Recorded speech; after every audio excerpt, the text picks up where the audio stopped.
নমস্কার, রিমস রসুইয়ে সবাইকে স্বাগত জানাই।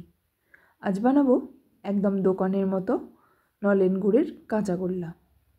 রেসিপিটা শেষ পর্যন্ত দেখার অনুরোধ করছি। ভালো লাগলে একটা লাইক করে দেবেন। সবার প্রথমে আমি 1 লিটার দুধের ছানা বানিয়ে নিয়েছি। তারপর ছানাটা একটা সুতির কাপড়ে নিয়ে হালকা চাপ দিলে যতটুকু জল বের হয় ততটুকু জল বের করে দিয়েছি। আর নিয়েছি 100 গ্রাম পাটালি গুড়। এবার ছানাটা একটু মাখিয়ে নেব।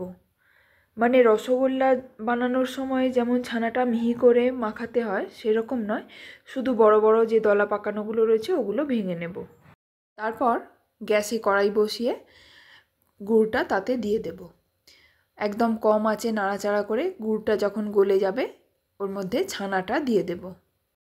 এবার একদম কম আঁচে 10 থেকে 12 মিনিট ধরে নাড়াচাড়া করে মিশিয়ে নিতে হবে, অথবা যতক্ষণ না জলটা একটু শুকনো শুকনো হয়ে আসে ততক্ষণ নাড়াচাড়া করতে হবে।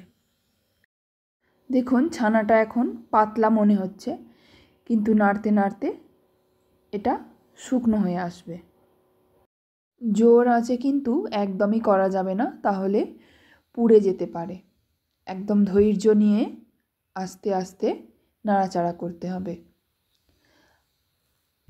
দেখুন নাড়াচাড়া করতে করতে জলটা অনেকটাই শুকনো হয়ে এসেছে। এবার এটাকে নামিয়ে নেব।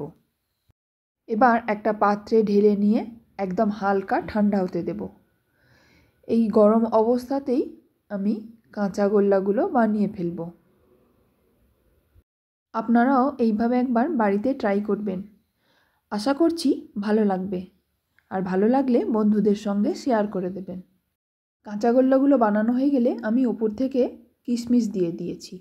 আপনারা ইচ্ছে মতো ড্রাই ফ্রুটস দিতে পারেন। শেষ পর্যন্ত ভিডিওটি দেখার জন্য অসংখ্য ধন্যবাদ।